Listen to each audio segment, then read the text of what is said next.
Today on Our Queen. Am I the for telling my ex-husband's son that my daughter is not his sister? My ex-husband's son, Caden, was born during the course of our marriage, and I was in a vulnerable space, so it didn't make sense for me to leave. Caden's mother got institutionalized a few months after he was born, and my ex got full custody. Now, I wasn't a mom to him at all, just a responsible adult who cooked meals for him, kept him safe, and looked after him when he was sick. I finally left my situation when Caden was 3, and I still babysit Caden sometimes because I'm the only one he feels comfortable with other than his own daddy. Now, after struggling with infertility for years, I had a surprise baby with my friend Will. It was a shock for both of us, but we decided to embrace the gift and co-parent together. Will is my best friend, and his son Aiden, who's 5 years old, is a doting big brother to my daughter, now 7 months. The other day, I was babysitting Caden for a few hours when the kids, Caden and Aiden, got into a fight over my daughter. Caden told Aiden that my daughter was his sister and not Aiden's. I gently explained to him that even though he was not my daughter's big brother, he could definitely be her buddy. He was inconsolable. I had to tell him that indeed, Aiden was her big brother. My ex is furious with me for telling him that my daughter isn't his sister. He thinks that my comments were harsh and inappropriate for a 5-year-old.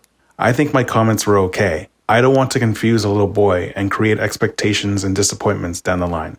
Am I the I feel really, really bad for this kid. This is the only mother he has ever known, and she's acted as a mother figure. whether she thinks so or not? Right, and he's 5, and while she's correct, it was a harsh thing to say, and this poor little boy, this is his family as far as he knows. But I feel for this little 5-year-old boy. I'm just really stuck on this sentence here. Now, I wasn't a mom to him at all, just a responsible adult who cooked meals for him, kept him safe, and looked after him when he was sick. That sounds very much like what a mom does. Reddit is saying not the but I have to say either everyone sucks or no. Yeah, it's a tough situation. Like, she was obviously cheated on. Her husband had a baby with somebody else. So that would have been very painful. And then they're raising this kid. So she's it's a tough situation. So I'm not going to call her either. But I don't know why you'd say that to a 5-year-old. I was in a vulnerable space, so it didn't make sense for me to leave. I don't know what that means. No, you either have to completely just be uninvolved. If you're really not going to be his mom, you can't keep babysitting him. Yeah. That's not fair. Of course, this poor kid sees you as his mom because he doesn't know anything else. She either at this point has to step up and be his mother figure, or she's got to cut it off entirely. I just don't think it's fair that she's doing this half measure. Am I the for kidnapping my baby, causing my husband to have a panic attack? I'm a 29-year-old female, recently started working again after having my daughter, who's 4 months. Daycare is too expensive, so my husband, who's 35, reluctantly agreed to stay home. It's important to know that he's been unemployed since 2021 and receives benefits. It's also important to know that he's extremely lazy. He doesn't cook, clean, or help out in any way. I was nervous about leaving her home with her father, but I had no choice. When I came back from work, she was clean and sleeping. The next few times I came home, he was either playing with her, feeding her, or out for a walk with her. I was happy. A few days ago, my neighbor told me that as soon as I leave, the baby cries, and she cries for hours. My neighbor said that she knocked on the door, and he finally answered it. He was sleeping. I concluded that he sleeps all day, and right before I come home, he pretends to care for her. I decided to take the day off work, and I left home at my regular time, waited 30 minutes, and then went home. Sure enough, he was knocked out asleep with his stupid noise-canceling headphones on. I went to my daughter's room, scooped her up, and took her to my friend's house. I waited about 2 hours, and I finally called him to tell him that I was coming home early. He called me back saying that he can't find the baby. He told me that he was going to call the police, but before he did, I told him what I did. He called me and a lot of other words too. But when I got home, his mother was there calming his nerves because he was having a panic attack. She also called me. My husband decided to sleep at her house. Family members are telling me that I'm a terrible person. I know that it was extreme, but I don't know if I would consider myself to be an And an OP has an update. My ex-husband has not asked to see my daughter for the past week. Online, he's saying how I ruined his youth by trapping him with a baby. I don't care anymore. I'm in a nice routine with my daughter. I took her to the hospital and they found signs of neglect. I explained the situation and the doctor advised me to press charges against my ex-husband. I think I will. But I'm safe and my daughter is safe. Wow. Clearly the guy has a mental health issue, but that doesn't excuse pretending to care for their kid. Or your mom seems to fly to your assistance when you need it. Why didn't she help if you were struggling that badly? And, a mental health issue complicates things, but then don't tell your wife you're going to do it. But she knew, right? She was shocked that he was caring for her, which says a lot about how things were going and why she might not have chosen to speak to him before she did something so extreme. What a horrible situation. And I'm so glad alarm bells rung for her and she did what she did. Got to protect those kids. Obviously not an.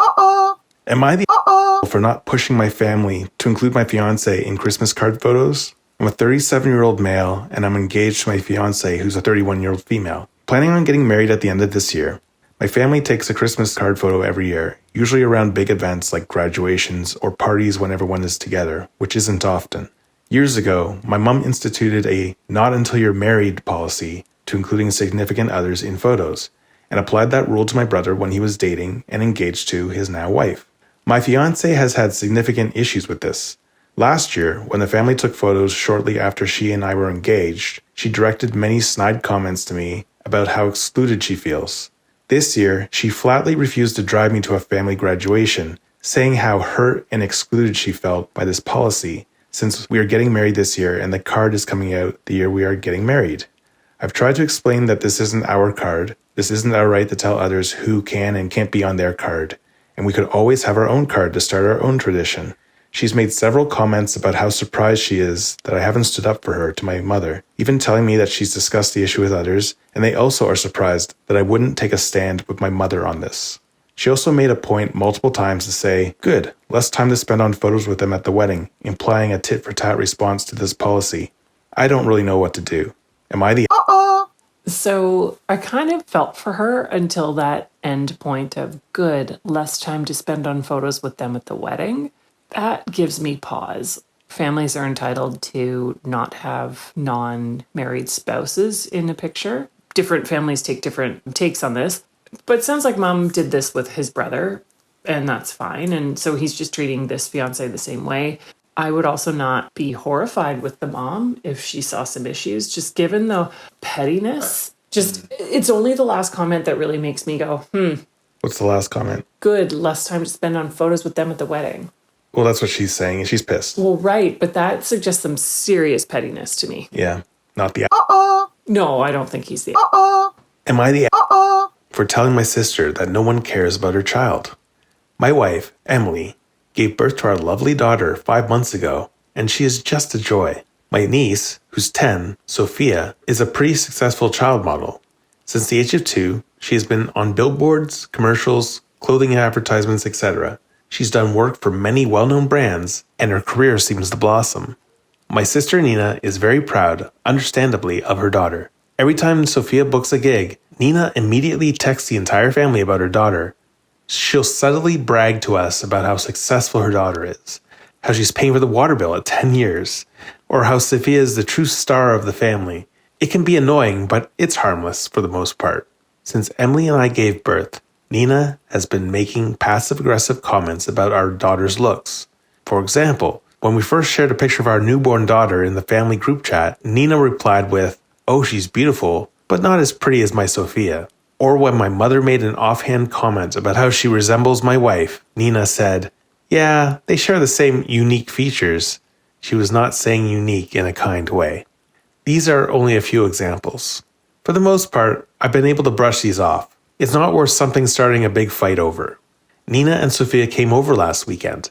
Now, I've been a bit distanced from Nina since I've had my daughter. Her comments about my daughter's appearance and passive-aggressive digs at my wife have not sat right with me. However, I thought to extend the olive branch since she really wanted to see our daughter. We had chocolate cake for dessert. Sophia told us she couldn't eat because her mother said to her that chocolate and refined sugars will give her pimples. Emily reassured her that it was nothing to worry about, and Nina immediately interjected and said, "Oh, she does, 'cause look at you." I was stunned. However, Emily gave me that look to drop it, so I did. I had hoped that that was the only backhanded comment of the afternoon. Nina spent the entire lunch talking about Sophia. She kept saying that Sophia was destined to be a star from birth, or that Nina was the better grandchild. The entire afternoon was uncomfortable, with Nina bragging about Sophia's accomplishment and Sophia and I awkwardly following along. Emily mentioned how her daughter is beginning to sit up, Nina cuts in saying how our daughter could easily book a role, but her downside is that she's just an ugly baby.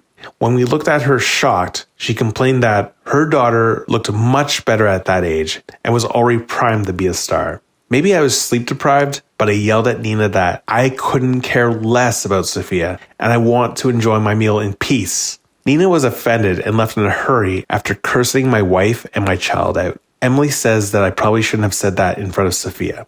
Am I the Who says that about a kid? Oh, that kid's ugly. Like, what? It's a 5-month-old baby. Even if it's true. Who says that about their niece?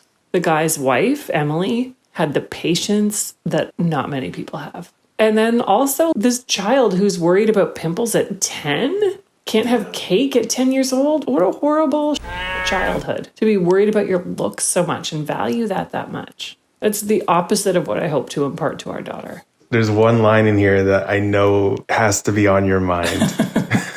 Where he says, when we gave birth? I will give him a pass on this because he's correct in defending his own daughter and wife, but we didn't do anything. You could say, since our daughter was born, we welcomed our daughter. That's a we moment. But the giving birth part is not we. well, that's our queen. Subscribe, share, like, or comment if you think we got it right. Comment if you think we got it wrong. Until next time.